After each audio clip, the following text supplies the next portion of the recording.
Together we have a number of curious and exciting topics to share with you. As attendees of the Hand-Eye Supply Curiosity Club, you are all now members, provided you adhere to our philosophy.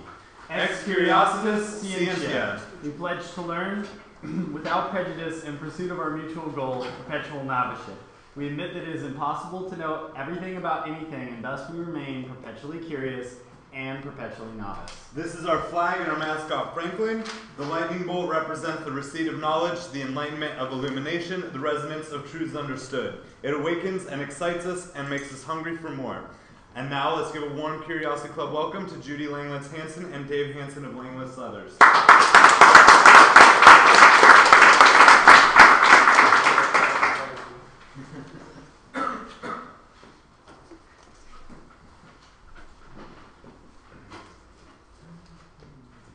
It just takes a second to reconnect stuff. Okay.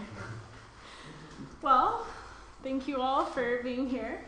I'm sure some of you don't know who exactly we are, especially if you're not familiar with the motorcycle community. So basically, we are Langlitz Leathers. We build custom motorcycle garments. That's basically your jackets, pants, vests, the things that protect you from the pavement when you fall off your bike. I'm Judy, and this is my mother, Jackie, and my father, Dave. A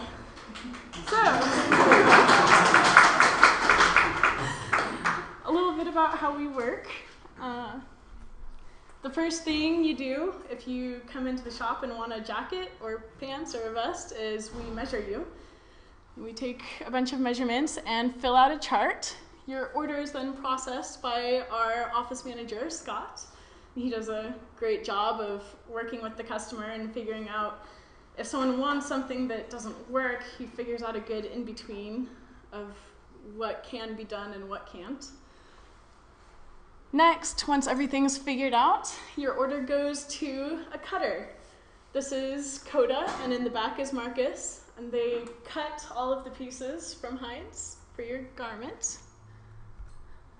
After that, it's sent to our seamstresses. We have wonderful seamstresses that just work magic. You wouldn't believe it if you ever want to stop by. We're just across the river, and they're great to watch. After your garment is done being cut and sewn, it's inspected by at least 2 people. This is our general manager, Sean, inspecting one, and this is our production manager, John. So not a whole lot of mistakes get past both of them. All right, we definitely don't build jackets for fashion. They are mostly, well, typically all would be ideal for protection when you fall off your bike. This is my grandfather, Ross Langlitz. He said once, "I never forget that what I'm making is not a style. It's a tough outer shell that can save a man's life." And this holds true even to today. He's a genius. He started this all. And I'd actually just like to talk to you a little bit about his history and the shop's history, how this all came to be. Ross was born July 10th, 1918. Right off the bat, his parents got divorced, so he was raised by his grandma. Unfortunately, she died in 1928, and he was sent to live with his mother and his stepdad. He didn't get along with them very well, so by the age of 16, he was rebelling a lot. He fell in love with motorcycles, and he was doing the typical teenage rebellious drinking and smoking and riding bikes. Unfortunately, when he was 17, he and his friend Roy were driving one night when a drunken truck driver backed over both of them, and my grandfather lost his leg. He was in the hospital for a very long time, probably 8 months, and when he was leaving, the doctor told him he would never ride ever again. And of course, he was very stubborn, and the first thing he did when he got home was jump back on his motorcycle and ride back to the hospital to show that doctor that he could. In 1944, he married my grandmother, Pinky. She was also very outgoing and rebellious. She rode her own Harley, and they were a perfect match for each other. They both absolutely loved their bikes and raced and went to all of those. But in 1945, they settled down and had their first child, Nikki. In 1947, a few years later, Ross opened up his first shop, the leather garment shop, and he was building jackets under the label Speedway Togs. That changed in 1949 when my mother, Jackie, was born. Oh, I'm sorry. This is my grandmother and their first two seamstresses. Ross brought his two seamstresses from when he worked at a leather shop cutting leather gloves for the war. And so when he opened up the shop, he brought these two seamstresses with him. These are my mother and my two aunts. My Aunt Judy, was born in 1955. And I'm sure they were quite a handful. Here they are at the mountains, enjoying some snow. Anyways, my grandfather perfected what he needed to make a garment to suit his riding needs. At the time, there weren't any good jackets for protection when you fell off your motorcycle. And so what he ended up doing was he got a mail order jacket and took it apart and figured out what changes he needed to make to build his own completely custom one that would work for him. And after a while, his friends decided that they all wanted jackets as well. So he was making jackets for his friends, and they caught fire in the motorcycle community. And soon, his shop became widely known. This is my mother wearing this jacket.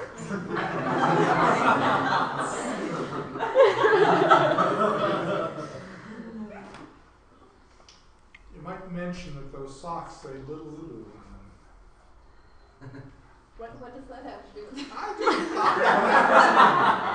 Okay, apparently the socks say something.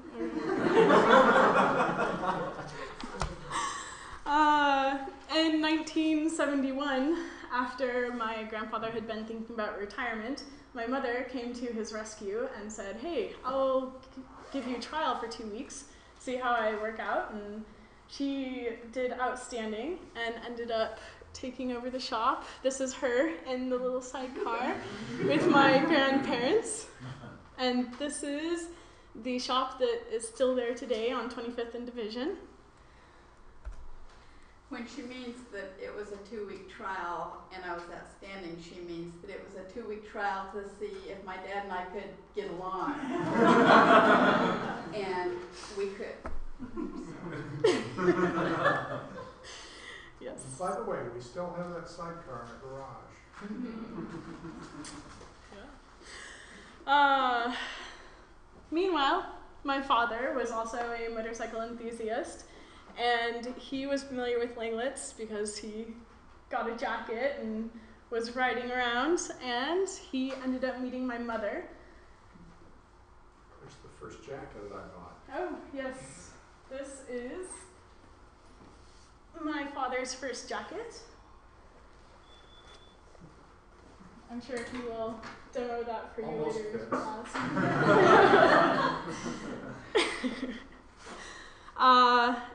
Anyways, in 1981, my parents got married, and my dad came to work for my grandfather soon after that. And it was really neat because he got to learn a lot from him. Apparently, he didn't learn too much from my mother because they didn't mesh very well in a learning environment. According to her, would you like to? Well, I was going to teach him to cut, so that he could learn the whole business like I had. And so I taught him to cut for about 10 minutes, and then a customer came in, so he went to talk to the customer and never came back to the cutting table. He didn't want to learn from his wife. In fairness now to me, Lawson taught me to cut other things. I manufactured other things. Oh, the than simple cutters. things. The simple It wasn't that I didn't learn to cut, I just didn't want to get stuck at a cutting table. Not that there's anything wrong with cutting. Not at all. My mother is a master cutter. Anyways, so after he came to work for my grandfather and got married.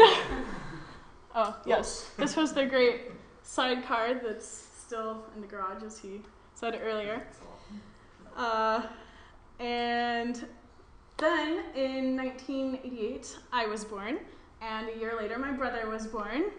Wait a minute, now that picture is kind of fun, because that's when we left the church when we got married, and there are cans hanging out the back, and we were stopped by the police, who called in backup, and we wondered what was going on. Basically, they just wanted to look at what we were doing, but they made us cut the cans off because we were a hazard on the highway.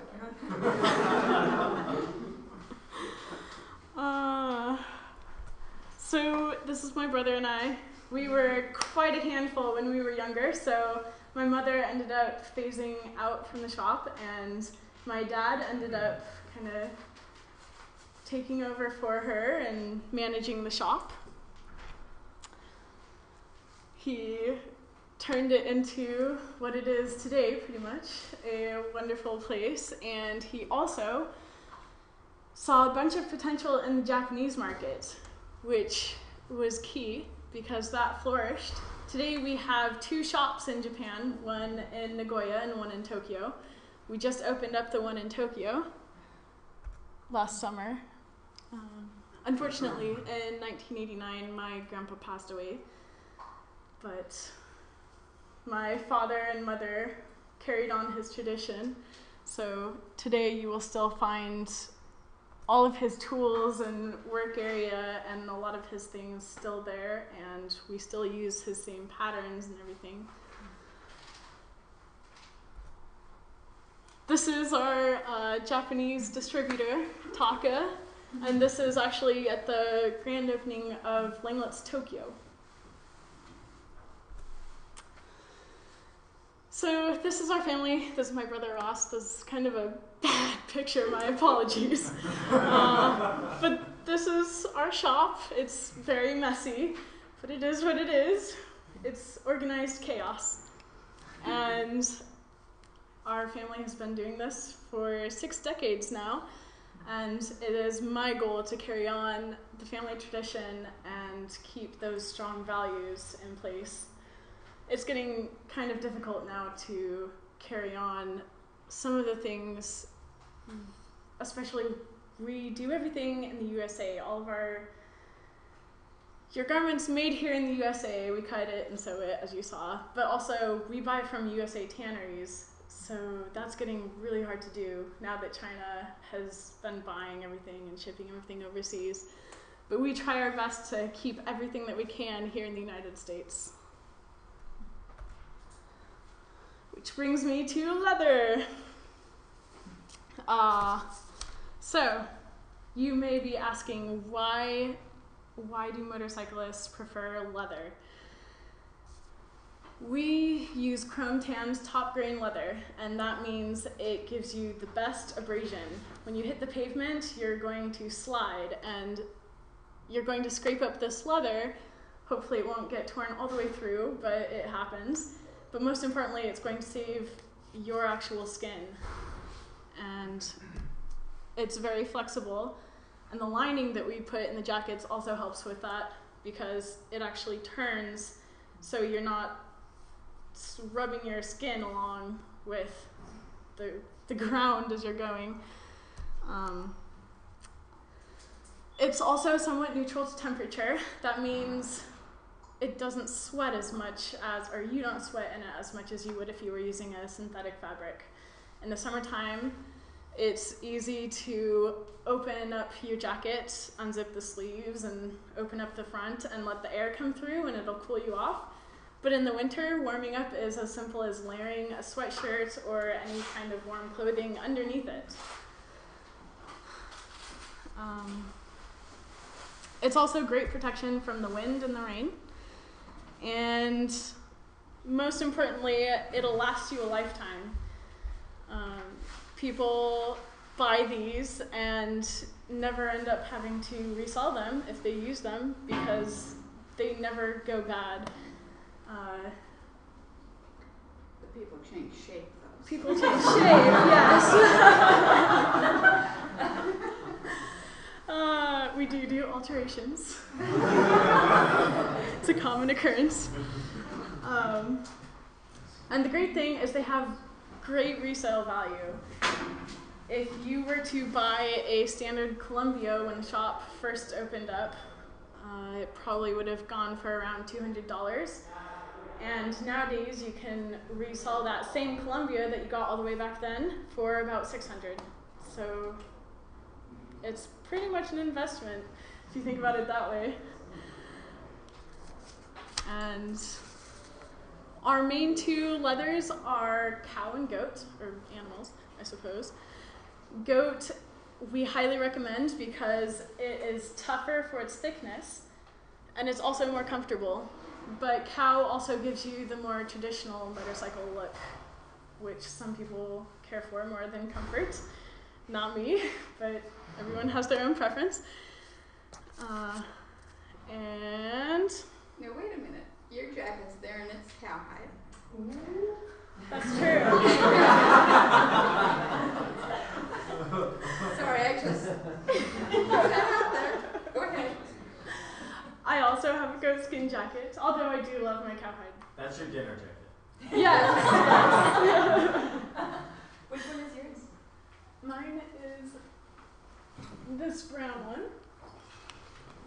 Yeah. This is our standard Columbia. Okay, put it on. She's my mother, I have to obey her. Now she likes this for style, not for motorcycle riding, because as you can see, if she were riding a bike, she would get rain and wind down her pants. Look at this. But she likes the shirt.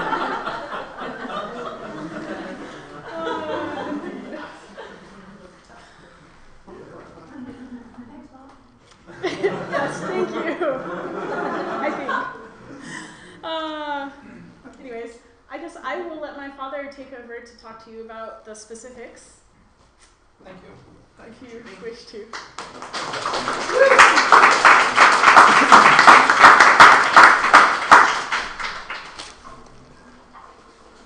Now, I'm going to cover a few things about the company and about the history and some of the things that Judy's already covered. But before I do that, how many of you are motorcyclists? Do we have any? We've got two. Okay. And that's fine, but... Does it count if I'm the future one of you? Well, that's another question. How many in the future want to... Wow, look at that. We're talking to the right crowd. Your first priority is the day you fall off your motorcycle, you want something between you and the asphalt. And the faster you go, if you go 50 miles an hour and you fall off, then you might slide 100 feet. If you go double that, 100 miles an hour, and you fall off, you're going to go 400 feet, 4 times as much, just by doubling the speed. So anyway, the faster you go, if you do a lot of freeway riding, that becomes a very important thing, because the thing that stops you from sliding down the pavement is not the wind. The thing that stops you from sliding down the pavement is the pavement grinding away on something. And if it's not a leather jacket, it's your jeans or your shirt or your bare skin. And your skin doesn't take a lot of abrasion. At some point, you'll find that the pavement really makes a mess out of your skin. So the solution to that is to wear a leather jacket. Now some people think you can wear substitutes for leather, and there's an article here in the Cycle magazine that talks about a lot of those substitutes. Anything from Kevlar, which I've got a sample if you want to see it, things that don't last very long when you're actually riding a motorcycle. Leather is vastly superior to all of these other products, whether natural or synthetic. And of course you can then start making substitutions. You can add hard pads. Well, that's fine, but you got to live with those things. If you fall off once every 20 years, do you want to deal with something that's stiff and hard and uncomfortable to wear? Anyway, we specialize, and Ross designed traditional motorcycle gear back in the 40s, and we still do it that way. We're not a high-tech company. We don't come out every year with a new style or a new option or a new way of doing something that's better than last year's. We found that the stuff that Ross designed, and initially there was some changes. He as he did things, he realized that he made mistakes or that there was a better way to do it. So in the first 5 or 6 years, there were some minor changes, but he pretty well hit it out of the ballpark, and what he was making in the 50s is the stuff we still make. And even some people want replicas of the things that he did earlier than that, and some people want fashion.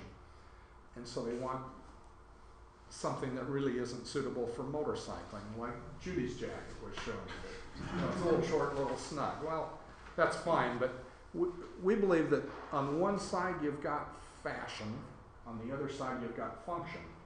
Somewhere in between there you've got to draw the line and say, am I going to ride a motorcycle? Well, you better stay away from this side. You better go to the functional side. If you're not a motorcyclist, why spend the money for something heavy and awkward, so to speak? You can buy a fashion jacket. Go to the mall and buy fashion, and you'll be happy, and it'll be cheaper. What we do is not cheap. It's not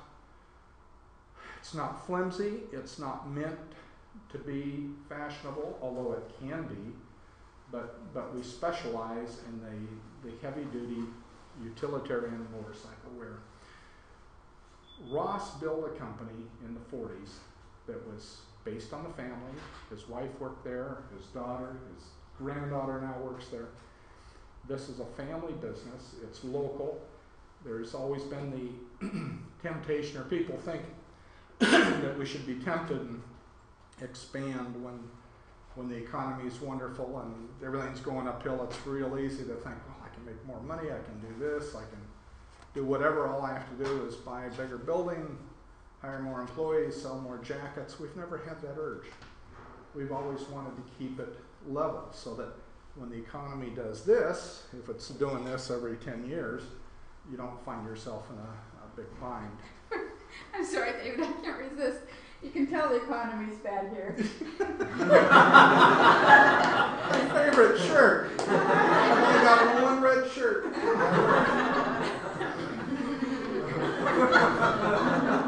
Okay. So anyway, we want to be around for a few years, and right now we're, 65 years or something like that, 66 years, and we'd like to be here at least another generation. I'm pretty well out of it, and my wife's pretty well out of it, but we have our daughter working there.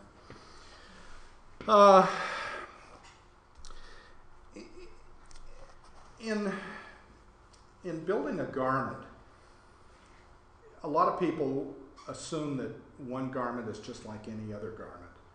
And if you grab one of our garments, they're substantial to start with, but everything about this is designed for a reason. It's like we didn't just decide to throw something on it. I mean, the location of the pockets are important. How the jacket fits is important. You don't want a snug fit. If you had a snug fit, you'd freeze to death in the wintertime. You'd have a harder time staying cool in the summertime. Anyway, this is a traditional motorcycle jacket. Now this one's loaded up. A lot of the real traditional ones had less. This would be an example of something from the 40s. This was built in 47. And this is the plain motorcycle jacket that Ross built. Nothing particularly fancy about it. And this collar comes off. It's removable. And we still do these for collars today. But you can start adding pockets. That last one I had a variety of pockets on it. Here's essentially the same jacket. This one's in goatskin. And because Ross worked in the glove factory back during the war, he was very familiar at how good goatskin is. So he built a lot of jackets using goat, and he considered that to be the best. But most people, especially as you get away from Portland, are a little bit leery of things like goatskin. So if a customer comes through the door, we can show them both. We can say, this is a cowhide jacket, and this is a goatskin jacket. We'll build either one. But of the two, the goat has some advantages that you might want to consider. So we find that here locally, we probably make 60% goatskin. Mail order, we do about 40%.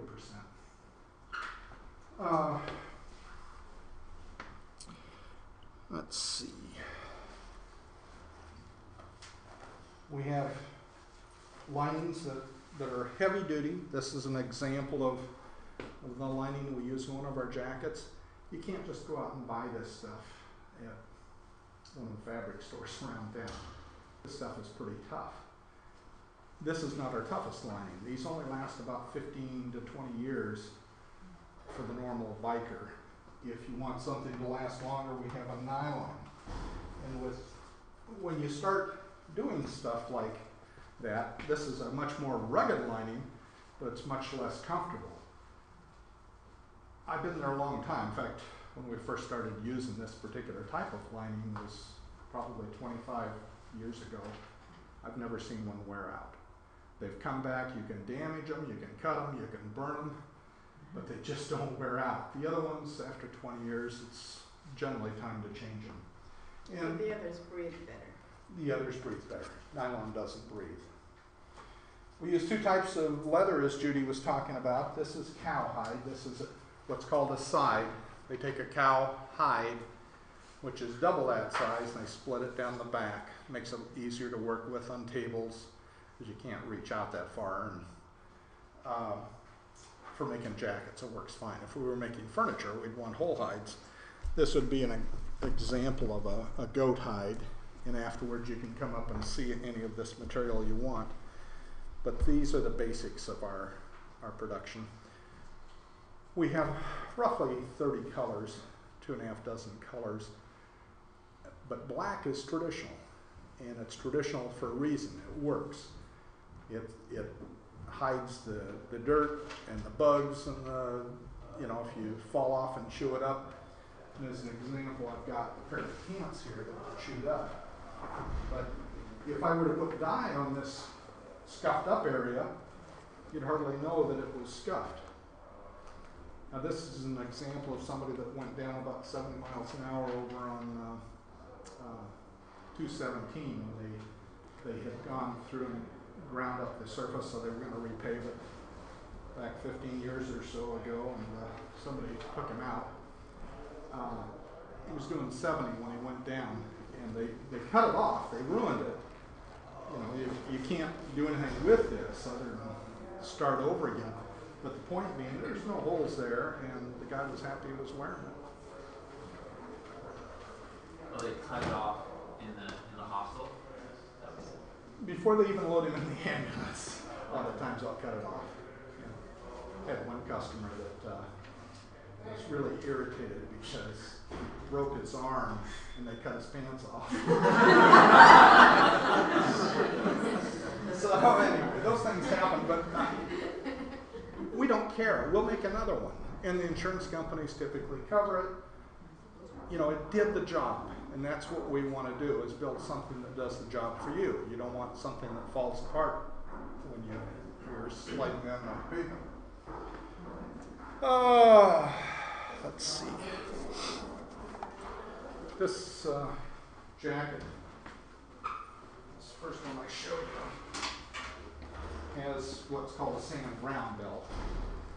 These are real stout. If you're a cop and you're going to wear one of these, it would actually be lined with another layer of leather on the back, making it about 50% thicker.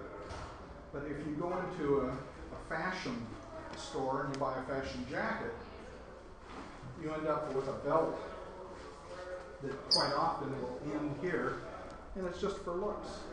And it's made out of soft leather. The belt loops aren't mounted to anything in particular, just a single layer of leather like up here.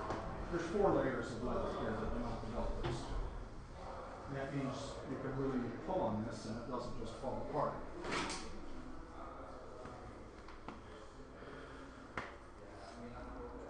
Pads are another thing. The day you fall off, it gives you 2 layers of leather. Up until that day, it's kind of fashionable. Some guys like pads, some don't. But it certainly enhances your protection when you do fall off. You'll notice something else about this jacket, or any of these jackets. Maybe I should. This one's heavy. Use a lighter jacket. The jackets, the best jackets, are made with an offset front zipper, so that when you zip it up, this lapel pushes under and you've got this huge wind flap for weather protection. In the wintertime, that keeps you drier and warmer because you've got 2 layers of leather, and any water that gets through there just runs out the bottom. In the summertime, when this folds back, all of a sudden you've got a cooling effect. You can get air to blow through these. Same way with the zippers.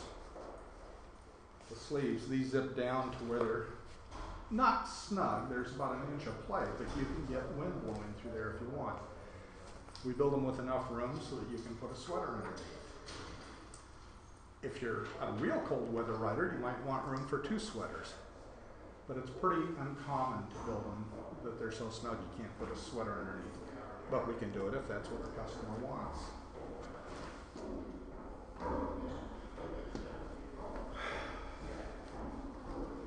An important factor in building a garment, if I can find it, is the seams. This is just the single stitched. You'll notice that the leather is only connected by the thread that's in between the 2 pieces. And if you look, I don't know that you can see it back there, but I can see through that. That has several problems. First, it's inherently a water leakage point. Second, it's only as strong as the thread that holds those 2 together. Now you might think, well, that's simple. You can buy, a nylon thread that's unbreakable. Well, that's the wrong way to build a motorcycle garment. You want thread that will break. If the thread doesn't break, what's going to give? The leather gives. So every jacket is built with what we call a double seam, a top stitch, with the exception because of technical reasons you can't build a tube easily with a flatbed sewing machine. So this inside seam is a single stitch. But the problem with these is if I pull, kitten actually just doesn't want to, it just comes apart. But when you fall off and you're rolling down the pavement, you want a seam that's double stitched like this, where they fold that over once more, and there's actually 2 layers of thread there. If you grind away all the thread on the outside, you still have the strength. Actually, it's stronger than what I just showed you, because it's not the thread, it's the leather is folded. And if you were to look at this piece, you can look at it when you come up afterwards, you'll notice that it's folded. That's a double stitched or top stitched. All of the seams on this jacket, except that one in the sleeve, is top stitched. So they're doubled up. So you can pull as hard as you want on one of these, I say as hard as you want. For the strength that I have, you know, you can pull, and you're not going to pull the sleeve off. No, but now you have to find a customer with one longer arm. That's easy. You can always chop an inch or two off. That is, by the way, one of the factors of goat skin is that it is stretchier, and that's an advantage if you're gaining weight. It's a disadvantage if you're losing weight. But it does have more stretch, and all leather stretches. But goat skin has a little more stretch to it. It's more water resistant. Probably doesn't look as good if you fall off, but that's a minor consideration. Because once you rub off, abrade away the textured surface, it doesn't come back. Whereas with cowhide, if you abrade it away, you can throw some dye on it, and a lot of times you hardly even notice it. All right. Now we've got some things that are concessions to fashion, one being stripes. Do you have some pictures of that, Judy? So if you want fashion, you know, you can have stripes. You can even have panels of leather in different colors. Go ahead and hit that again. You can find that other one.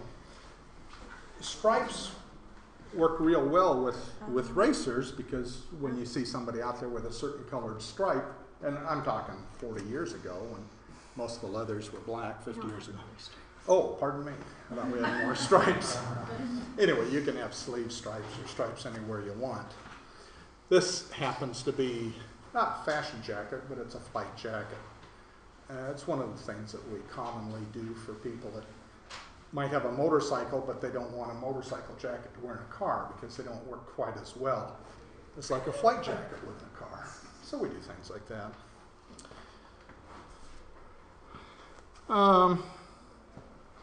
Another thing would be epaulets. Do you have a picture of a pocket Columbia?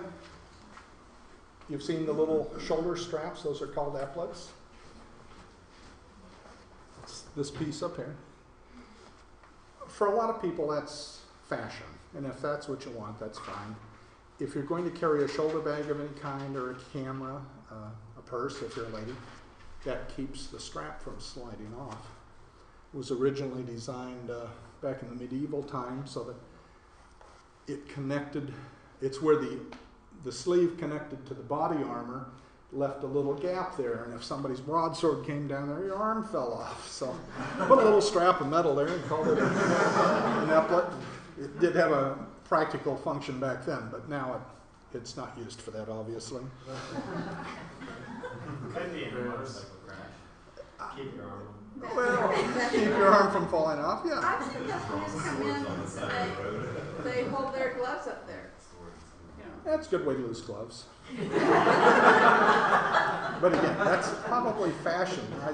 All of my gloves I kept in my pocket. By the way, if anybody has questions, just shout out. Now, leather that we use comes in a variety of thicknesses. One of our competitors essentially brags about their racing leathers as being their competition grade at 3 ounce. Our 3 ounce is just our medium weight, and that's typical of some of these samples. There's one there. Our lightweight sample, and somewhere I had a heavyweight. There it is. This is heavyweight sample.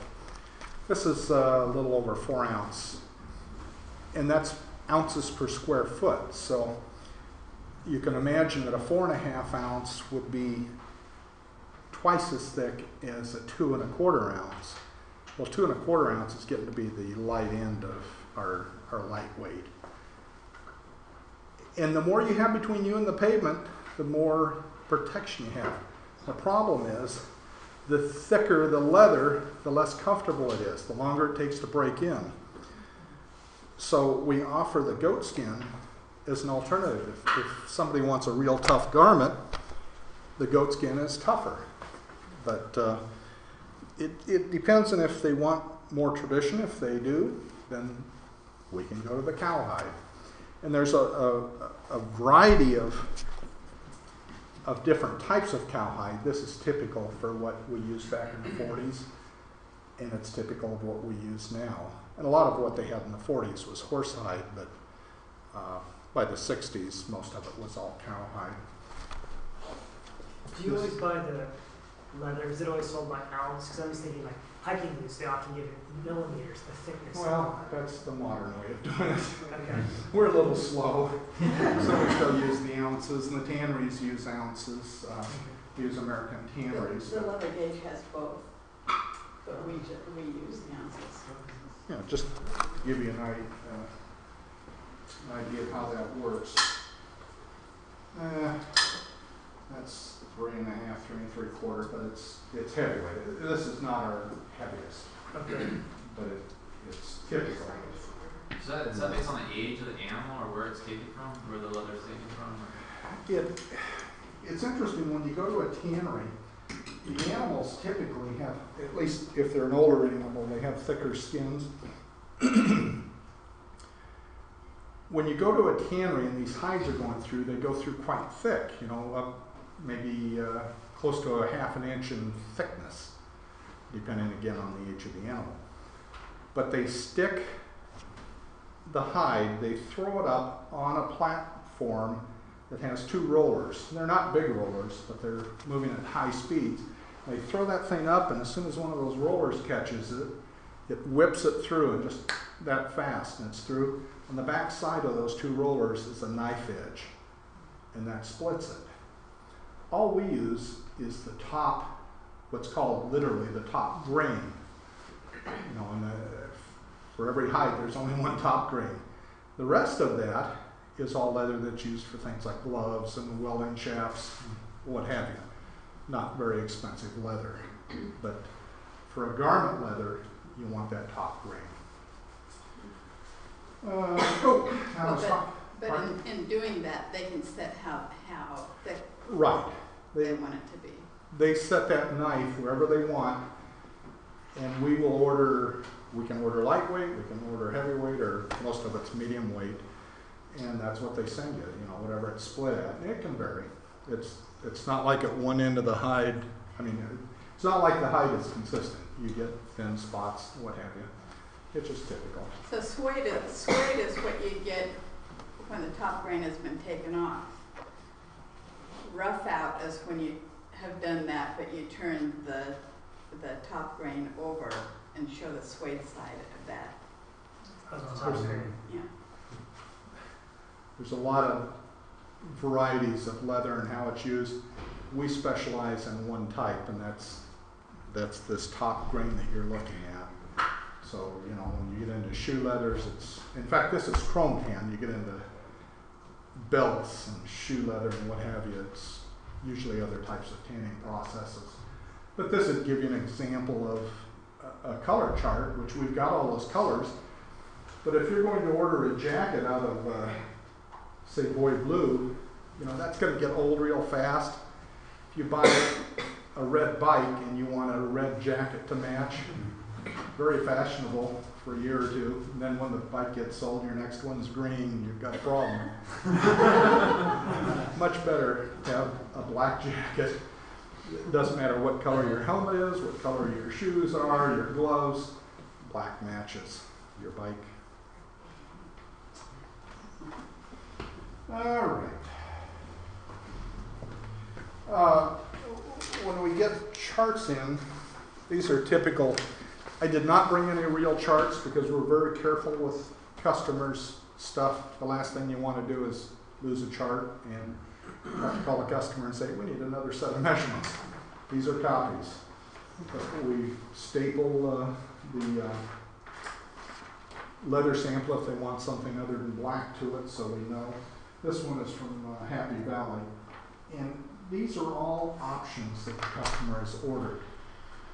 We will bend over backwards to make a customer happy But if we think he's making a mistake, we'll bring it up and say, you know, if you're a motorcyclist, this is probably not what you want, you know, because it's going to cause these problems. If you're making a garment the last 20 years, you don't want the customer to come back in 5 or 10 years and say, oh, I bought that, but why didn't you tell me that there'd be this problem with it? Or why didn't you tell me there was a better way to do it? So we prefer to do that before we cut leather rather than after. This chart is from Monaco. This is a mail order chart for a pair of pants, but it gives you an idea. In each one of these charts, there is somewhere on the chart a pattern size. And then all of these notations tell the cutters how they're going to change from a standard pattern to get a custom fit. And there's quite a few of them. If you look at it, I'm guessing there's probably 15 to 20 different changes that we make to get a custom garment. If you're in a hurry, you don't need a custom garment, you're a normal size, we've got lots of rack jackets. We've got used jackets. If you're my size, sometimes a custom fit is the only way you're going to get it.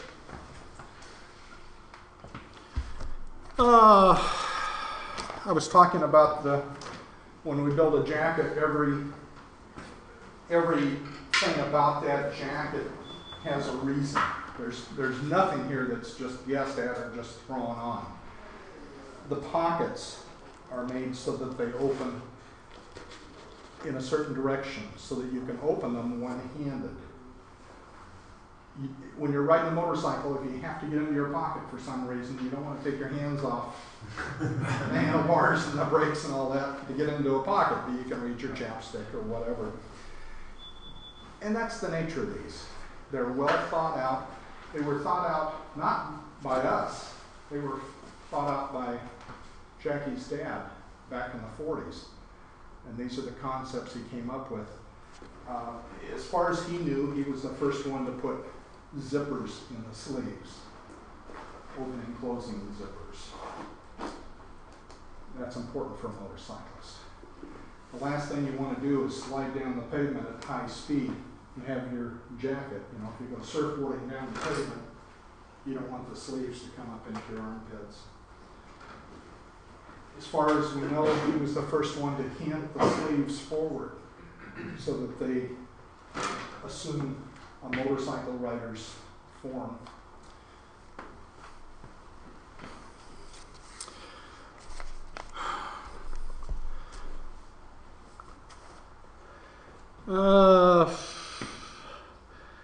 Pocket welts, that's another interesting thing. You'll notice that each pocket has what we call a pocket welt. There's a reason for that. When it rains, particularly if you live in Oregon, the water that runs off this will jump from one to the other and continue down. If you don't put pocket welts on, basically you've got a hole there and the water won't jump from edge to edge.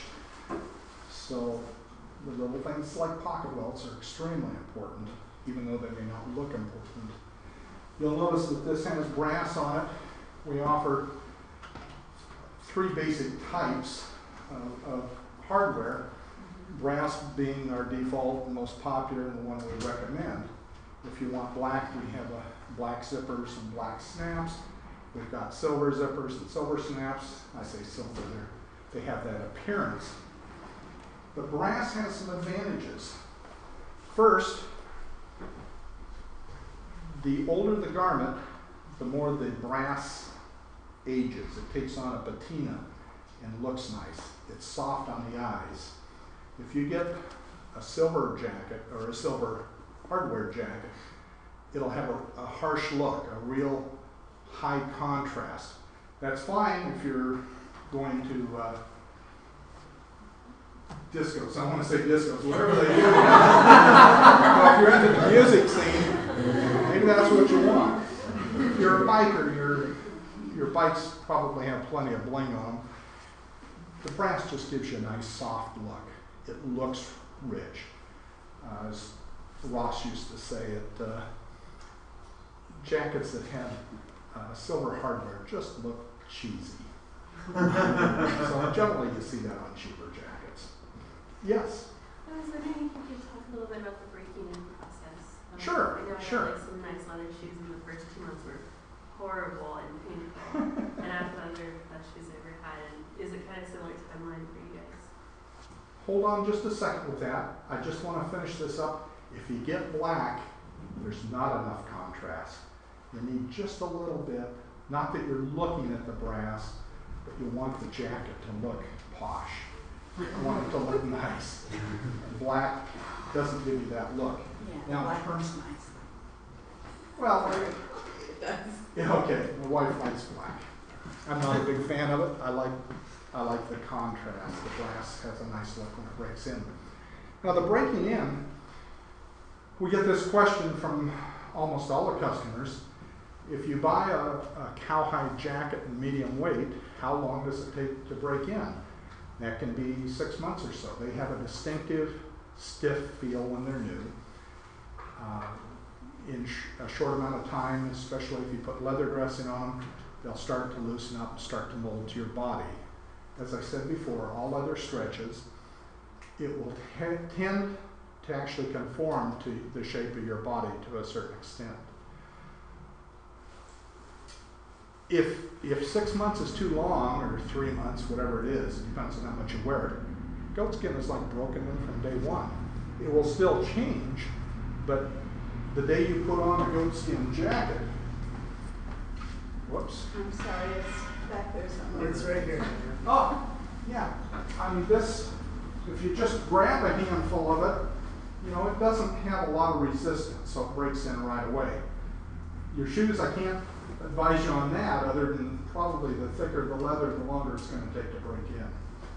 Did I answer your question adequately? Yeah, totally. One question with the Yes. zippers. Yes. What is their breaking strength? Because is that why you need to have a belt with jacket? Because I can imagine if enough force, it would rip the zipper up. When you fall off, you can break zippers. You can break them just from normal wear and tear.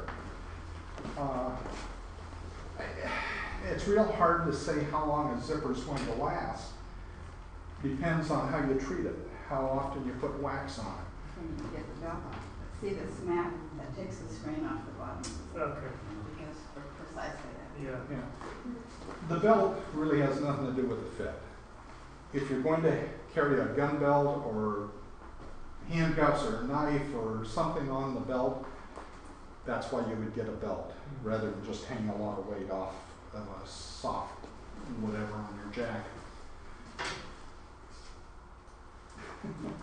These belts are not your normal belts. In fact, Judy, can you stand up there and let me just demonstrate this real quick? This jacket won't fit Judy, but so don't worry about that. The nice thing about a Sam Browne belt compared to a normal belt, And who was Sam Browne? he was an English officer around the turn of the century.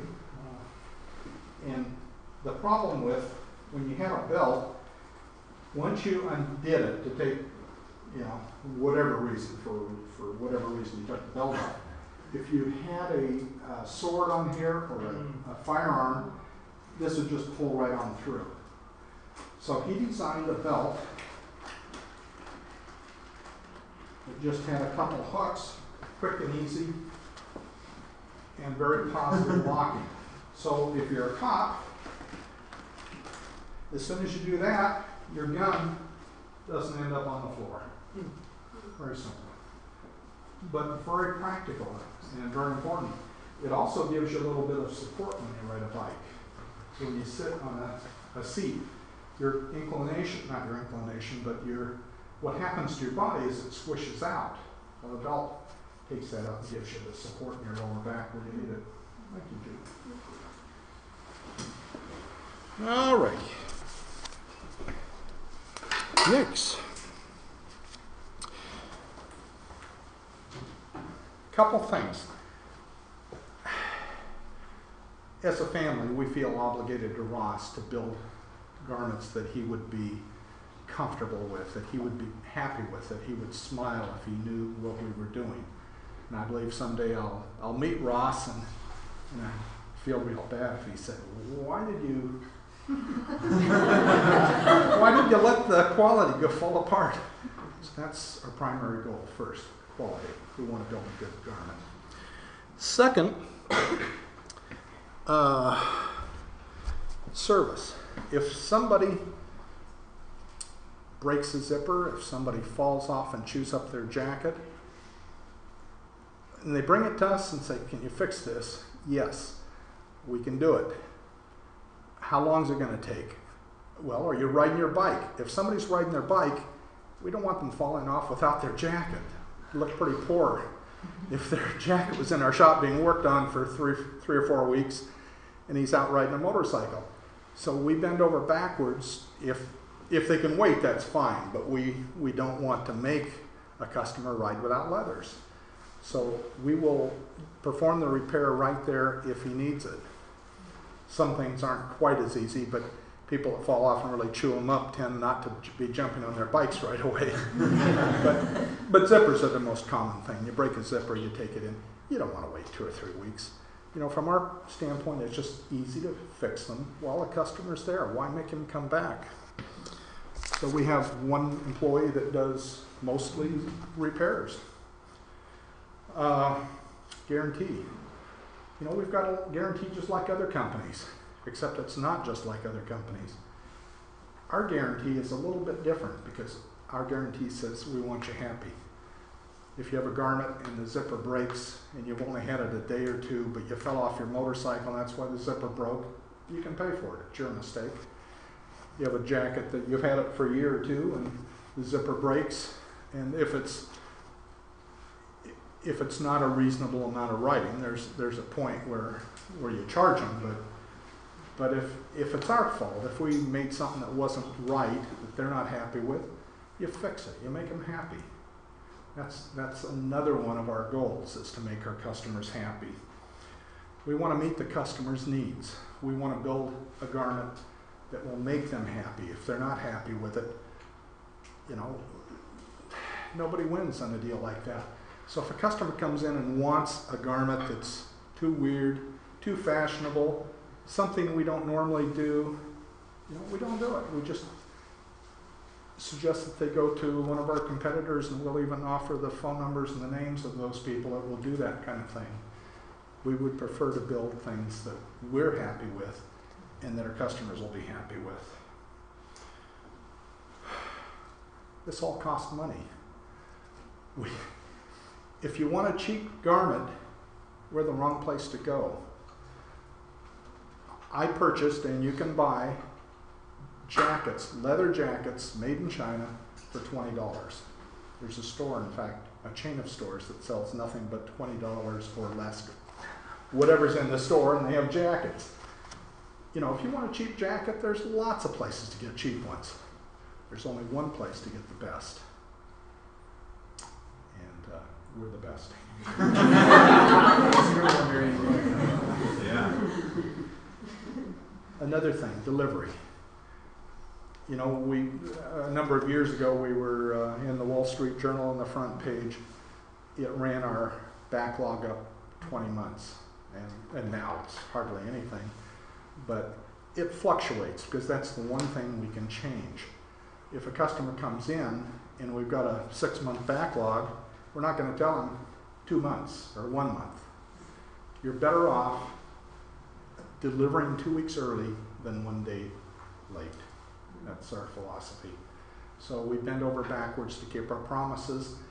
And you can't always do that, but what you can do is when the tannery calls and says your leather, you know, we're not shipping it until 2 weeks later, you can call the customers and warn them, say, this is the predicament we're in. You know, would you like to go with goatskin or whatever? You can make changes, but you leave that up to the customer. And try your best to keep your promises. Now, we resist the temptation to become like a large company. There's lots of large companies around, and I guess there's some security in that, but we would rather stay a small family business that has a very specific focus on repeating what my father-in-law said, Judy's grandfather. We want to do today what we did 60, 65 years ago.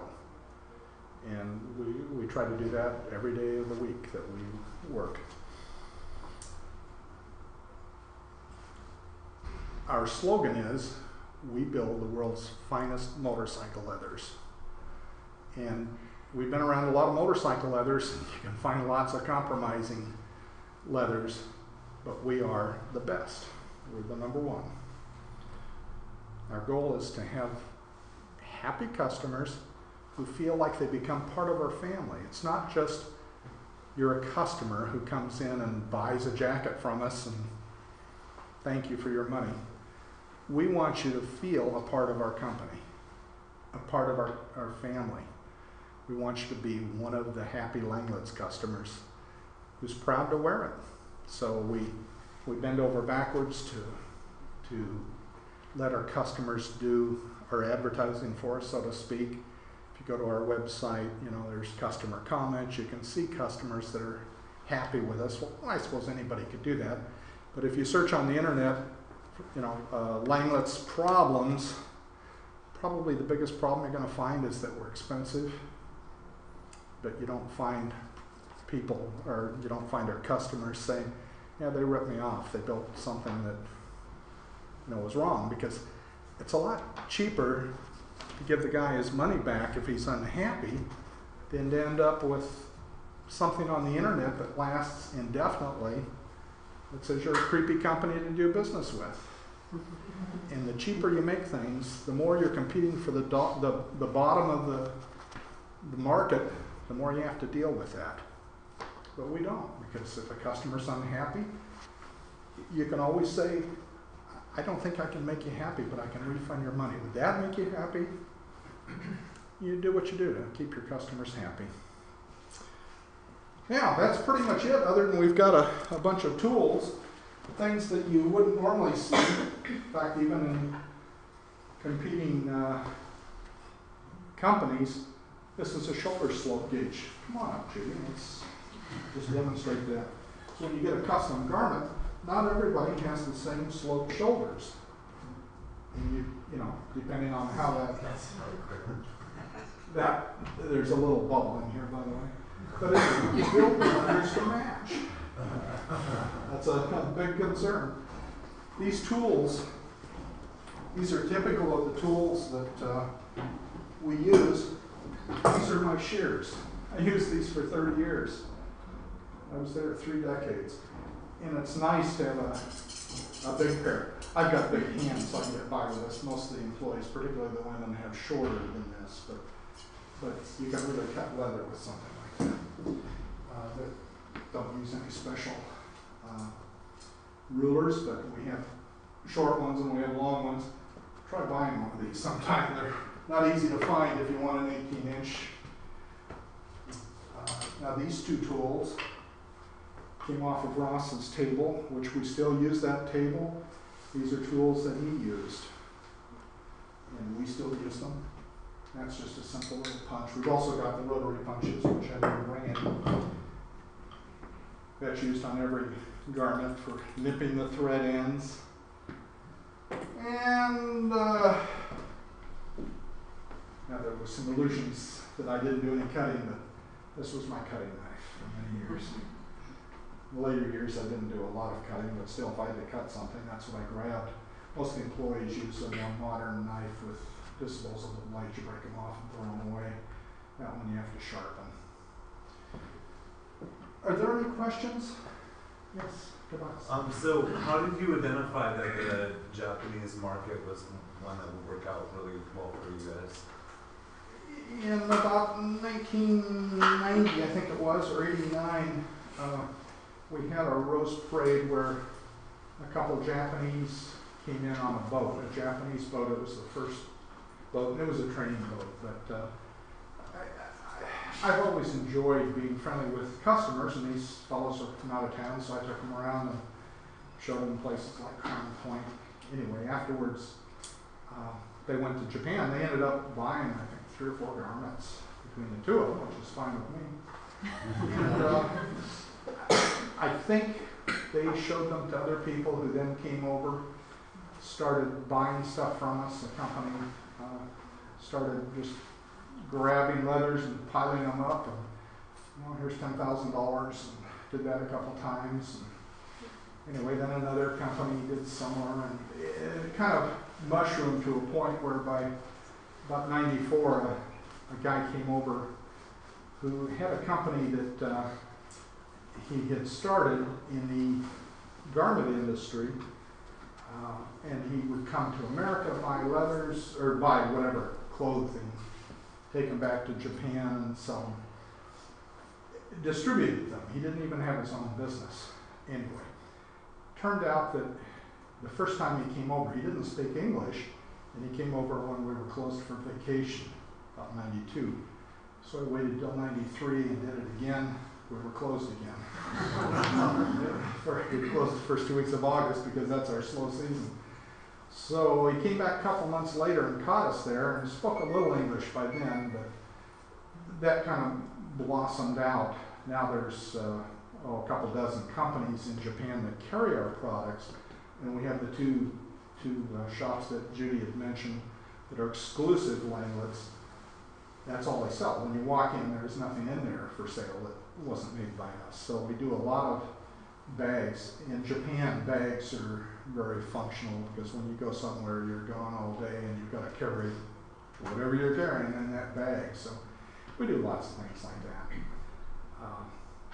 That's kind of where it started, and by 95 or 6, it got to be a problem because I didn't know what we were doing there, and there were beginning to be knockoffs and companies.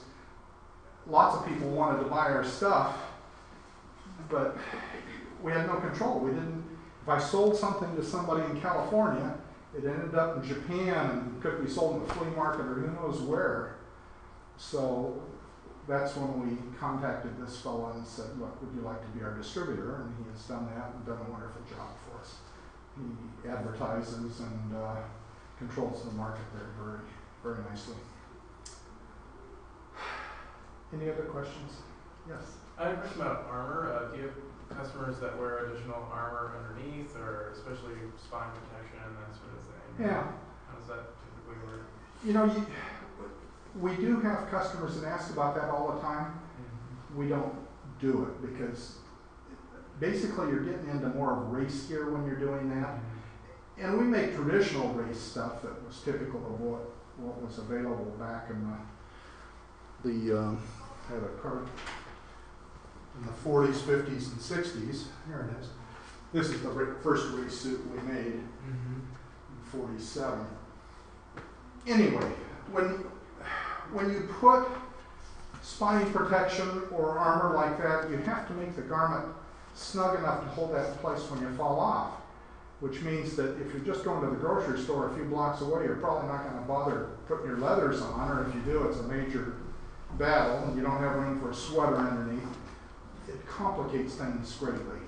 If you truly need spine protection, you can buy spine protection that it anchors to your body instead of your jacket. We try to make the jackets loose enough that you can get a sweater underneath. And you got to realize when you fall off, the leather catches the asphalt, your body is turning one way while the leather's moving the other, and the lining is the buffer that allows that all to happen. So when you put some kind of a pad there, you've got to keep it there. It's, these pads are made so that they can move around and you still have some protection, but it's that initial bang that gives you the protection. Did I answer your question? I think so, yeah. Okay. I mean, there are companies that specialize in that, but we're not one of them because what we do is traditional. Yeah. Any other questions? Thank you. We appreciate the opportunity of being able to speak to you today. And I hope you've learned something.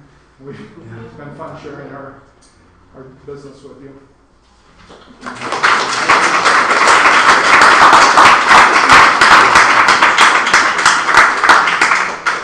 And you're welcome to come up after they're done if you want to see any of this stuff up close and handle it. Yeah, definitely take a look, and let's give them one more round of applause.